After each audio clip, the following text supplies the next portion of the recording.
Okay, so Conor Grant, welcome to Sports Stars Aren't Special. We are delighted to have you on the show. And let's just start from the beginning. Take us back. How did motorsport first come into your life? Yeah, so I was 10 years old when I first started.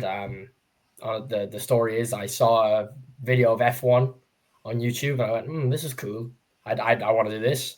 Went downstairs that night, said to my parents, and sure, my dad worked his magic.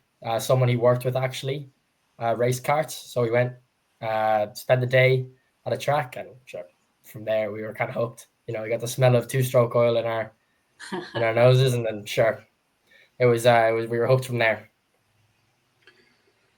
It's at 10 years old. It's like, I mean, I only had this conversation on you recently with someone. They were asking me, you know, like if you could go back in time, or if you had a job that you wanted to do when you were younger. And obviously, a lot of people probably don't do the jobs that they kind of had in mind when they were a kid. But you're at a 10-year-old, you're like, I'm doing this, and you are doing it. And I mean, I must kind of like pinch yourself every now and again and go, Jesus Christ, I'm actually doing this. Yeah, like there's a lot of times I look back and say, geez, when I was 10 years old, I didn't think I'd even get this far. Yeah. So I think it's look, it's just evolved over the last 8 years, honestly. You know, even 2 years ago, if you told me I'd be driving single seaters, I would be like, yeah, sure. But yeah, so it's been an awesome experience. It's been awesome. And is there any history of this in your family, Conor? Like, was there any, anyone involved in this sport? Not a single person in my family. So that's even extra. Yeah, that's extra unusual, isn't it? Because I imagine it's generational. Yeah, it's literally everybody in the Irish paddock has some sort of connection to racing, it's rallying, grandparents, uncles, parents, older brothers. So yeah, it was very, very different for us to just, first generation. We learned everything as we went, kind of. Yeah.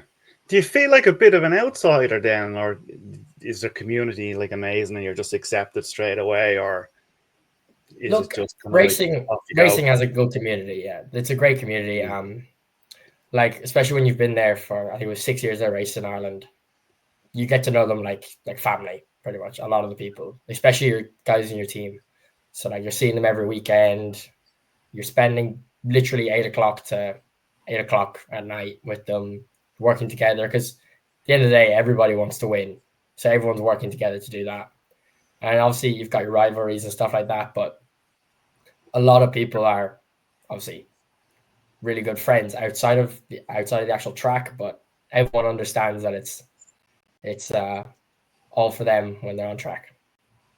Because this comes up a lot on this podcast, doesn't it, Keith, around competitors, friends, those boundaries are all obviously dropped once you get out on the circuit. So is that a challenge, like to be mates one minute, competitors the next? It is. I mean, I've had a few moments where I've been like, right, I should have done this. And yes, it wouldn't have helped one of my mates' races, but it would have helped me. Or there's times where I thought I should have helped a mate. It would have helped us both out in the long run. It was my fault. There's a lot of times that's come into play over the years in karting. But look, I think there's been more good moments with friends racing on track than there has been bad moments. Yeah. Well, we didn't mention in the intro is your age. Can you want to tell everybody just exactly how old you are? I'm 18. You're 18. Yeah. You're 18. Yeah. So as you said there, like 8 years has kind of been a bit of a whirlwind for you as well. Yeah. But well, if we, as Claire was saying at the beginning there, just going back to the beginning, if we just kind of go back a little bit, even more than that. So basically up until 10, you didn't really have an interest, and why would you? Be only kind of very, very young. But then you saw some F1 and you're like, this is what I want to do. Then what? I mean, I know you said like you said your dad's friends have karts or something like that. Like, how exactly did you go from walking down the stairs, I'm doing this, to actually sitting in a kart? Like, yeah, it was pretty spontaneous. I mean, I think pretty much everything with us is spontaneous at this point. Luckily, I came down that night. I said, look, I want to go do this. I want to see what it's like. I had been rental karting with friends and stuff, which I enjoyed with my family. So then, so my dad's coworker raced. She'd been racing for like 5 years before that. So we went, visited her at a race day. And then, we were hooked from there. We spoke to her team, and then, I went testing with them, but it was just too expensive for us at the time. So we stepped back, and I think it was about another 6 months then until I got back out again, because another team in Ireland were running a special event called the Cadetship at the time. Okay. So that was, people could sign up, and whoever won that event got a free year. Turns out I was the only person who signed up. Wow. So I was the only person who signed up. So we kind of just played it by ear, and that was the same team I raced with for 6 years and ended up winning the Irish Championship with. So as I said, I knew them for 6 years. They were literally like family to me. Yeah. What a stroke of luck. So you were the only person who applied. Yeah. Like it was yours then, like for the taking. Yeah, I mean, pretty much. Like we just drove with the team.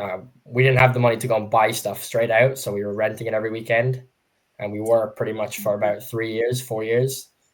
And that's kind of when it was just more a hobby at that point, just enjoying it every weekend, spending time with my family every weekend, kind of till around 2022, 2023 was when it kind of, we said, right, look, we're going to fully try here.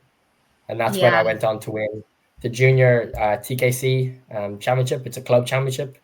And then the year after, when I moved up to senior, I won the 2023 senior X-Study championship. Yeah.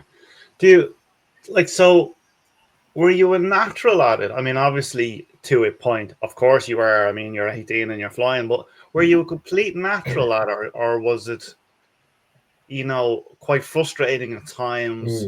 Or did you just hop in it? Like I've seen documentaries of Ayrton Senna and stuff, and obviously he's a complete natural at it. I know there's a lot of work involved. He was a complete natural at it. It was just like he's like a genius, Are you like, are you a genius basically, or yeah? The very first test day I did, the team owner didn't believe I had never drove before. Okay. So I would say I was quite good to start with. I had always been pretty decent. And then when I did the test with the other team and started racing with them, they had often said to me after like a few years, said like, you've always been good. But it was kind of, I feel like I kind of just stayed that kind of decently good level until about 2022, 2023, when we really went for it. And we kind of, instead of it being a hobby, it was kind of almost a lifestyle at that point. Everything revolved around racing. So that was kind of, that's when I personally think we took it up a notch, just to really go for it and see what we can make of it. Because you've clearly got the natural ability. I can even hear the way you're talking, like the drive in your voice, like you're determined. But I know this sport is so difficult in terms of the financial backing, and like even getting this far, like I imagine it's been a struggle at times, unless, like you said, you're from generational families who can just fund it. Yeah, I mean, look, almost 90% of all drivers need funding, need sponsorship, need help. I'm lucky enough that through my karting career, my parents were able to help on that. But now going into F4, it's more prevalent than ever that sponsorship needs to come on. Like we need to get sponsors on board, partnerships.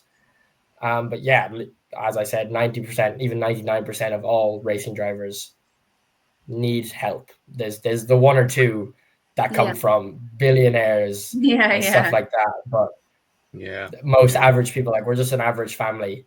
So it's definitely a tough world to be in. I probably could have chosen an easier sport, but look, that's it's just one of the challenges, one of the hurdles that we're just going to have to jump over. Yeah, an expensive hobby as well. I mean, at the beginning, I'm sure, isn't it? Yeah, I mean, well, sure. If we were saying to ourselves now what we would be spending on an F4 year now. Can you give us an idea?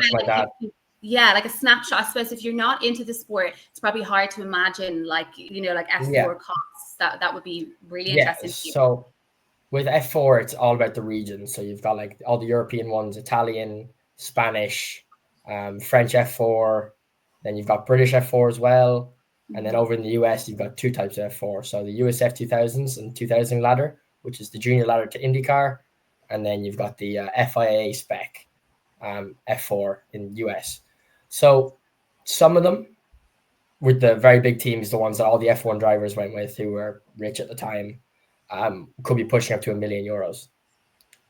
Wow. But And then on the other side, on the lower side, maybe like the French F4, it'll be about 250,000 still. Jesus. So it's yeah steep. So you're doing single seaters. So I'm gonna sound like I kind of know what I'm talking about, even though I don't. I only know this term from watching Days of Thunder. Is that like called like open wheel or something like that? Where like you've got, like, say if you want to go to the American version, you've got NASCAR, IndyCar, and one is like the inside the car, and one is like, you know, the open wheel. Have you ever would you ever try, like, there's obviously completely different, aren't they? I mean, I know it's on a track and all, but they're obviously massively different. Yeah, look, I've always been interested in cars and in racing. I definitely think once I continue on where I'm going, if the single seater kind of runs dry, I'll definitely take a jump into the cockpit, into the closed cockpit cars, just like the GT cars. But yeah, I mean, I enjoy all types of racing. I just want to drive. That's kind of my thing. And I know that, like, your fitness is obviously a massive part of driving. What's your day-to-day like with that? Yeah, so I'm in the gym 5 days a week. I run as well as much as I can. But for me, I'm in the gym 2 to 3 hours, as I said, 5 days a week. So it's quite busy. Then I come home, I'll go on my sim, I'll train on that. I just enjoy kind of playing on the sim pretty much, you know, with friends across the world. Because obviously I've made so many amazing friends, you know, from Prague, in the US, the UK, Belgium, Netherlands, all across Europe for my racing. So it's always a nice tool to have. But for my training, it's constant. It's high velocity. It's literally pretty much my life revolves around racing. Yeah, I mean, you hear like I listen to other podcasts, and like I listen to football podcasts, and you know, all different types. And you always hear, like, especially when they're younger, they kind of have to make a choice where it's kind of like gonna go for what they want to do, and kind of their social circle kind of you know, they sacrifice or suffers a little bit. Is that hard? Is that hard for you? It is hard, but like, I've got a great group of friends around me here where I live locally. I've got a great group of friends in racing. Obviously I've got a great family behind me. You know, they drop everything to help me. I mean, without my parents, I would be nowhere, to be honest. But yeah, I think having this good social circle has made it a little bit easier. I know it can be quite daunting going into a race. I know it was for me when I was 10 years old. Brand new community, brand new everything. But I really, really enjoyed it. And yeah, it's a great community once you get used to it, once you get in. And once, you know, you're established and you're obviously flying at it now, how do you deal with tough days? You know, what has been your biggest thing to overcome till now? Because obviously this podcast is all about, like, resilience, mental health. So we're always really interested to hear, like, athlete stories around that. Yeah, like, you know, there's a saying, you always have more bad days than good. Correct. That's very, very prevalent in racing. I could list the good days, but I couldn't tell you every day is almost a bad day. There'll be something that won't go right.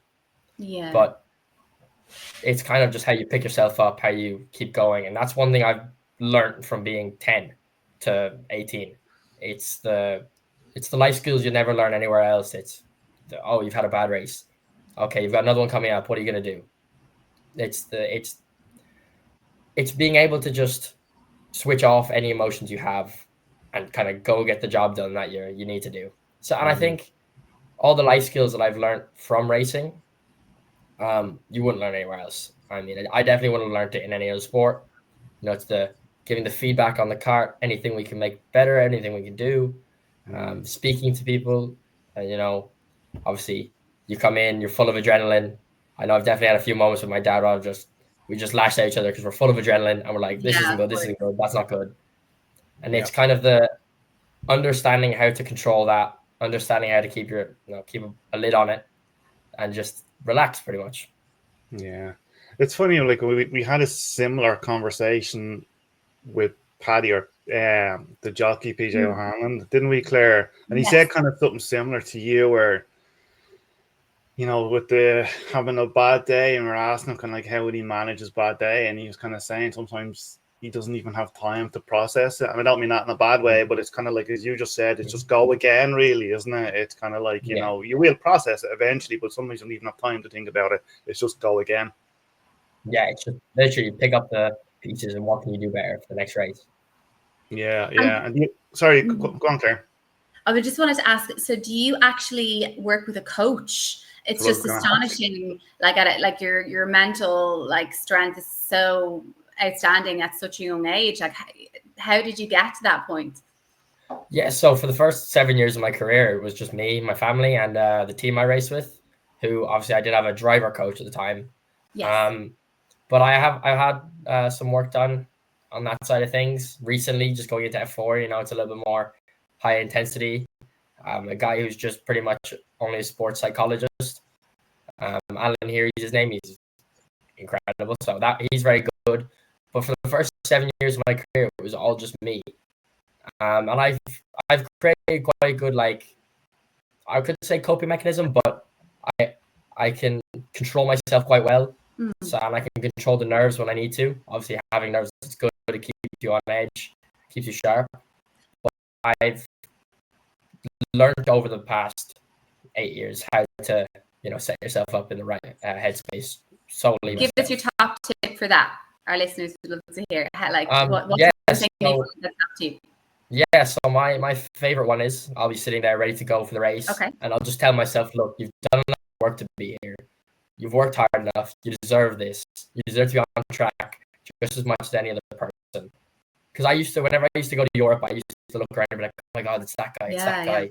Oh my God. I'll let him by because he's faster than me and he's more experienced. And it was something I also struggled with a lot when I was small, when I was younger, because I would see all these big guys who are winning race better than me. Look, I'll let them do their thing. Whereas what I learned was I deserve to be there just as much as they do. I've put in just as much work, and I deserve it just as much as they do. So that's kind of my big one.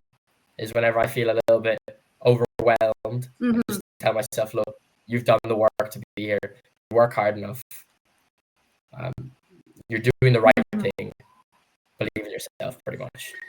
Yeah, that's really good, and you can use that in just about any part of life as well. I mean, can't you? I mean, I don't know whether it's an Irish, as you were saying, you know, like I deserve to be here, but sometimes you can tell yourself I don't deserve to be here, but you do.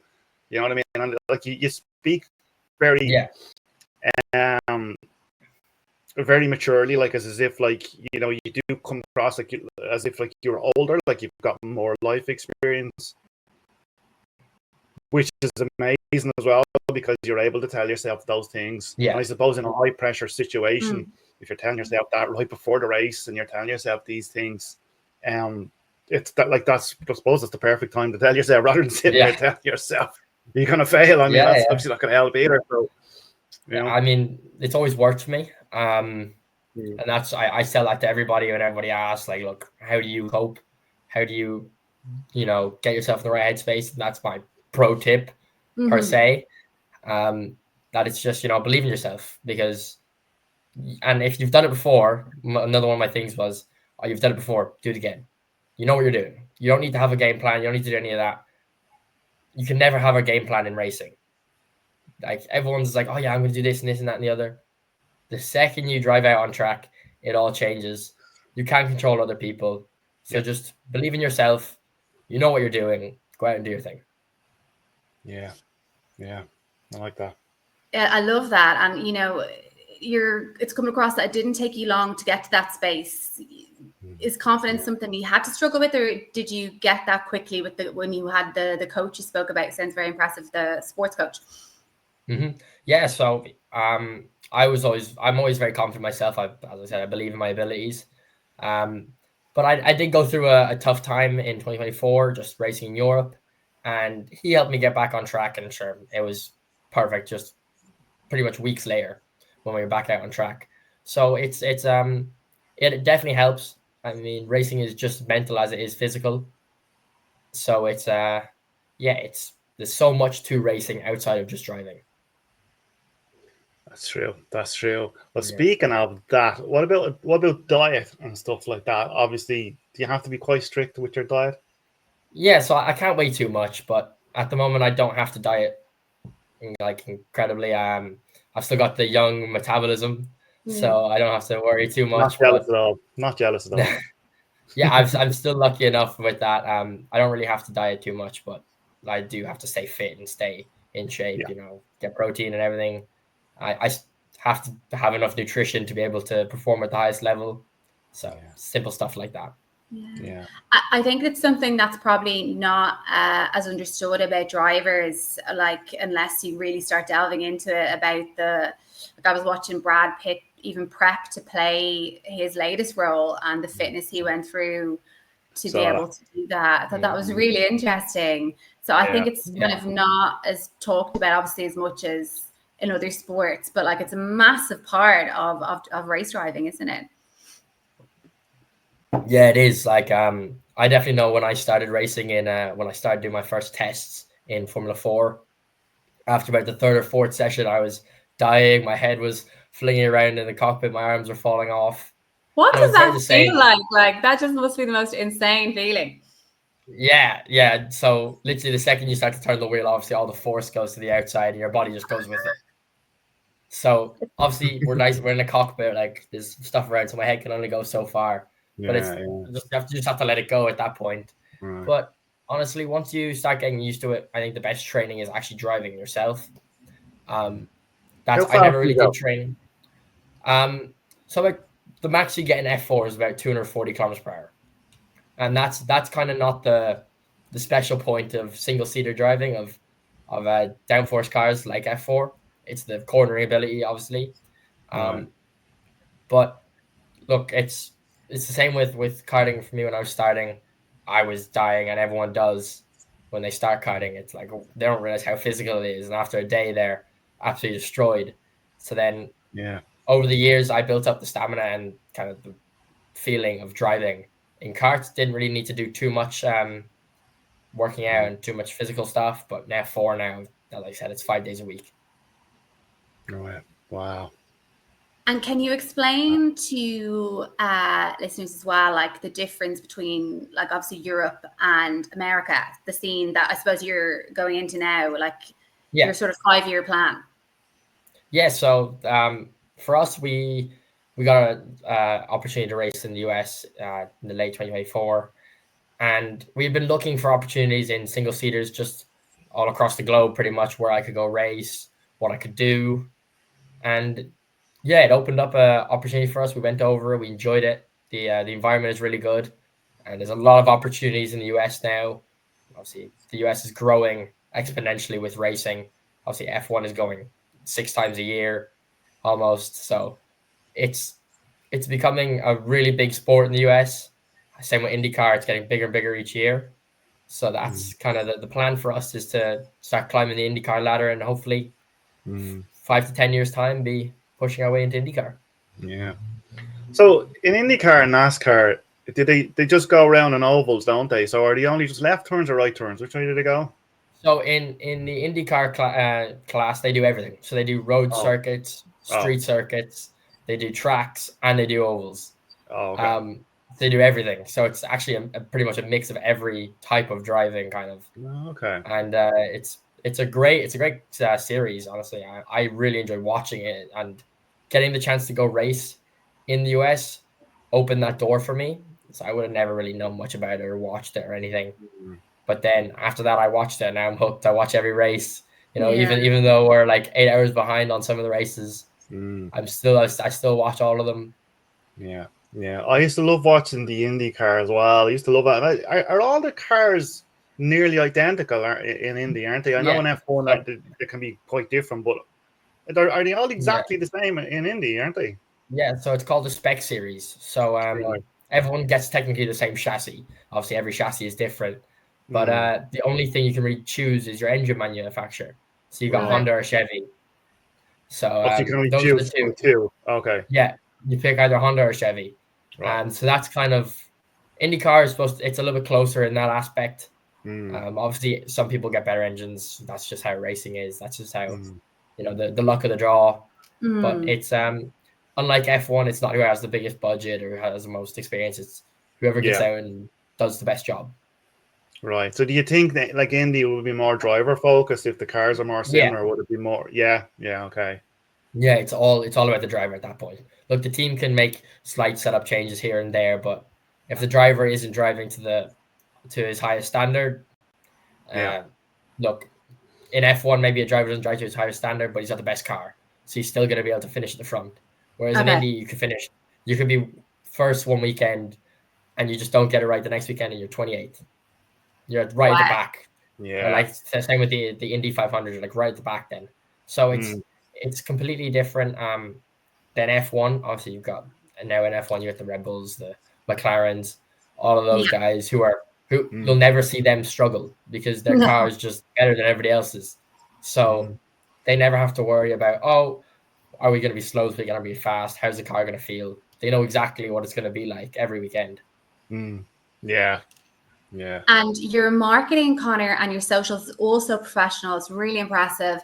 And in terms of getting sponsors, how is that all going and what's that process like? I'm sure you're in high demand.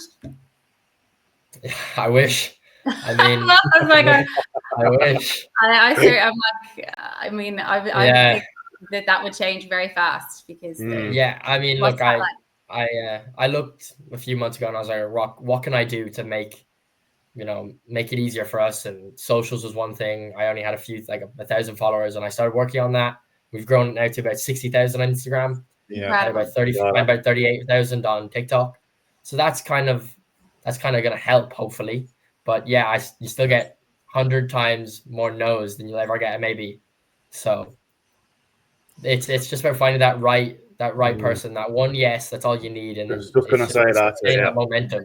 Yeah, snowball effect. You get one person, you can get 5 on, maybe. Yeah. Listen, if I win the Euro Millions on Friday, I have my ticket here, I'll sponsor you, okay? We'll all go racing. Okay? Yeah, perfect. I'll hold you to that now. I'll be delighted. I think it sounds like a great new interest for me and Keith to go along to. I think I agree. Yeah. And I heard an interview with yourself and your dad. I was just doing my homework for this podcast. And is it your dad who will be kind of going out pitching to sponsors, or you guys go together, or because that, like, I know that's a full-time job in itself. Yeah, literally, yeah, it is a full-time job. I mean, we call him the master of LinkedIn. He has the world's widest connection ever. He is the most insane people, from people who make glue for wigs and stuff to F1 drivers in his LinkedIn connections. But it was, so before I turned 18, it was mostly him. Obviously, it's a little bit, it's tough to go and talk to people when you're under 18. But now that I'm over 18, I'm doing most of it myself. We're trying to do a lot more face-to-face stuff. Obviously, you can. It's a lot easy. It's a lot, not easier, but a lot better to do it face-to-face. In the few instances we had, it's been more positive face-to-face, because you'll be surprised about the amount of people who will message, who'll connect with us on LinkedIn, on wherever. We'll send them a message saying, look, we just get 10 minutes of your time, and they'll never reply. They won't even say no. They'll just never reply. They'll see the message and they'll just look straight past it. So I think at the moment it's still open. It's on its early doors still. We've got a few more months till the season really kind of starts kicking off with testing. But we are still looking every single day for new sponsors. And is there an option to kind of be a syndicate sponsor in racing, or does it have to be one sponsor? How does that all work? Yeah, so we've always pitched that, look, when we send out the decks that have the prices on and everything, it's like, we say, look, that's how much it's going to cost for the full year. We don't need that from one person. We understand that it's a lot of money, and that that's not something you, like, one company or one person might be able to do themselves. Might be able to do, like, maybe even only a quarter of it or a fifth of it. So we always try to make it, not to scare them off, almost. Not to be like, so they're all super positive. Yeah, we want to sponsor you. Yeah, we want to work with you. And then they see the figures and they say, okay, we don't have the money for this. And there's always, like, small ways we can break it up, to the tire bills for the year or the travel costs and stuff like that. Yeah.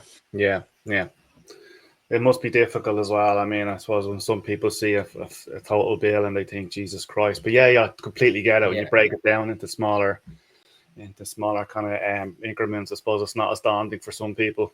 You hope.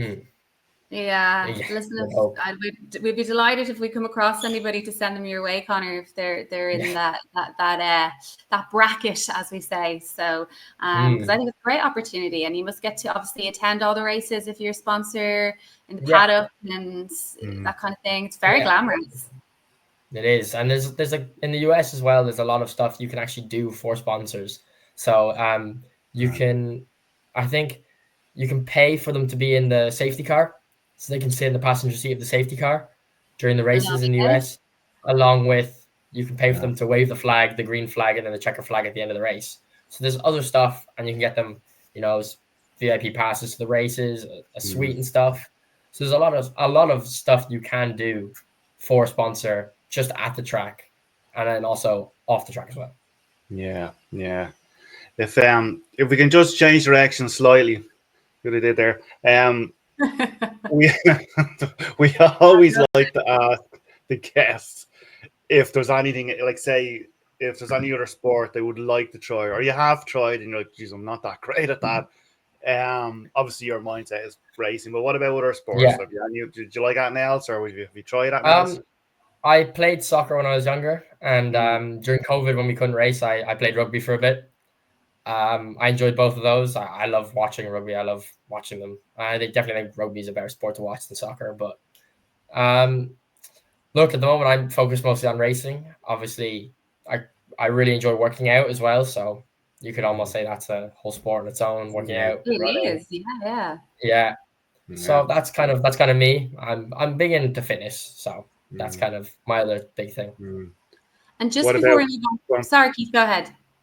No, I was just gonna say, because we had Amy on the box on you a while ago, and she's like big into the high rock stuff and stuff like that. Would you ever give one of them a go? One of my goals for the future is to do an Ironman. An Ironman, right? Okay. Yeah, that's one of my goals in the near future, is to complete a full Ironman. Okay. Yeah. Well, good luck with that one. It's hard. Yeah. They're tough. Yeah, they are. I notice a pattern here of Conor of like thinking very big all the time, which I love. So it's not like, maybe the local high rocks. No, an Ironman. Like, so it's yeah.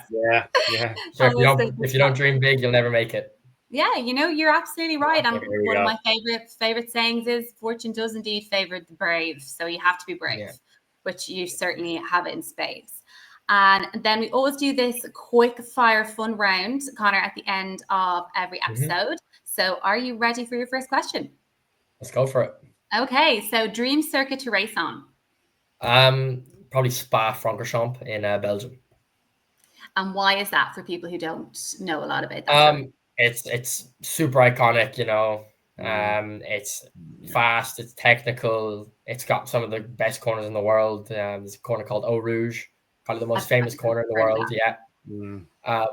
It's insane. It's definitely up there, and if not number one, guaranteed. Do they still use that in F1? They do. Yeah, thought so. Yeah. Okay. Will I go? Yeah. Go for it. Racing idol growing up. Oh, mine was Max Verstappen. So the reasoning behind that is when I started karting, he had just gotten into F1. And I saw a young guy in F1. He was only 18 at the time when he got into F1. Yeah. So, and also I had a small connection through my coach, the very original coach that I worked with in Ireland, my driving coach. Raced with him in karts when Max was racing in karts. We raced in the same team, in the CRG factory team. So I had a connection through one person. I was one person away from Max Verstappen. Yeah. So that was I kind of went from being, I just like all the drivers, to all right, Max is my favorite driver, and he has been since 2017. So I saw an interview with Jenson Button on you recently, and he said he's actually the best driver that's ever been. Do you agree with that? I personally agree that he's probably the most talented driver that's ever been in F1. I think he's the first ever purpose-built F1 driver. Obviously with his dad, and his dad from day one. His dad is making maths. Right. Maths.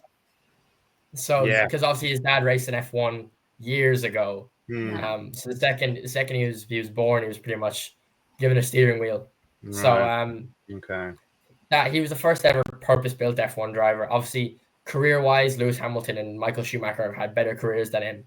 But I personally believe on pure driving standards, he's the best driver ever. And same Eddie Jordan said the same thing.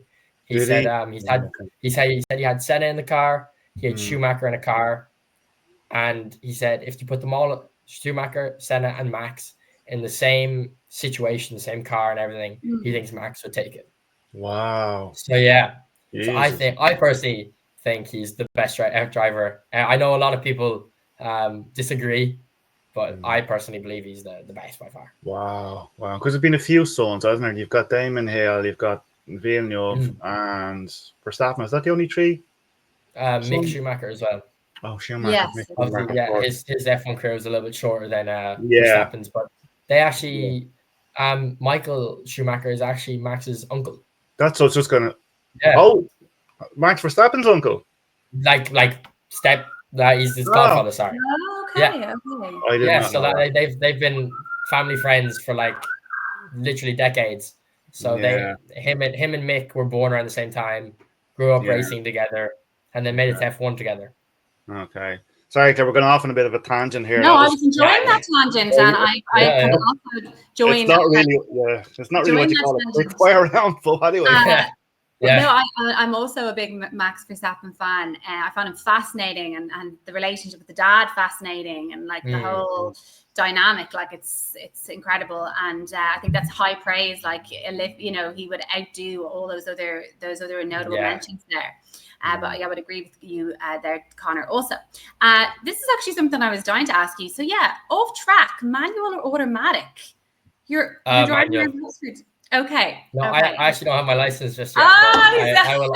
Yeah, I don't have my license yet, but I drive race cars. That's always something someone will find funny. They're always like, "Oh, so like you drive? What car do you drive?" And like, I don't have one yet. But what would be your favorite car if you had to get one? I think this is one of our questions anyway. I'm gonna go completely out of the budget for everything and say Pagani Huayra. It's an Italian supercar. I remember I saw on Top Gear when I was like 8 years old, and I was like, "Oh, that car's insane." Well, if you have a couple of million, you'd be fine just to get one.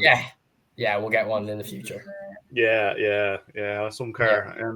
And how are you getting on with the driving then at home? Like, is it like, I know it's a struggle for everyone in Ireland to get driving at the moment. Yeah, so I'm on my 5th lesson now. Obviously, I 2024 when I turned 17 and everything, I couldn't really do much because I was away almost every weekend. So it was kind of must be just so like. I'm thinking about the per instructor. It must be when you get in the car with them, like, or her. They just tear off down the road. Scare the life out of them. Yeah. Sure, I've always said I'll never speed on a public road because it's not safe.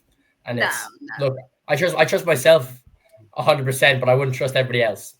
Yes, I think that's a really good answer, and I look forward. That's a good bit of content, Conor, is your driving stuff at home, because I think people would think that's really interesting as well. That's just a side note there. Favorite sim racing platform? Which one do you use? iRacing. Yeah, iRacing.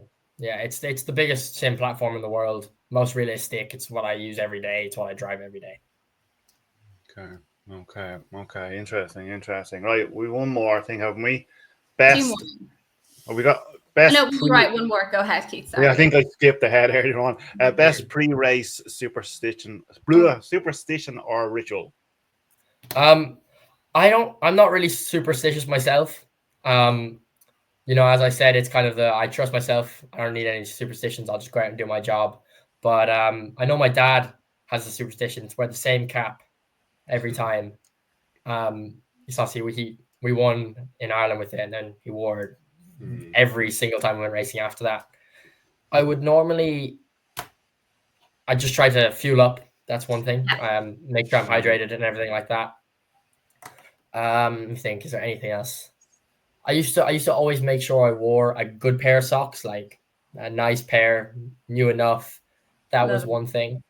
But other than that, I haven't had any of the superstitions or anything massive like that. You're probably right not to get into that, because sometimes, you know, like say if you can't get something or something changes, all of a sudden you could be kind of feeling like, you know, what am I going to do now? I haven't got the right socks. What am I going to do now? Yeah, exactly.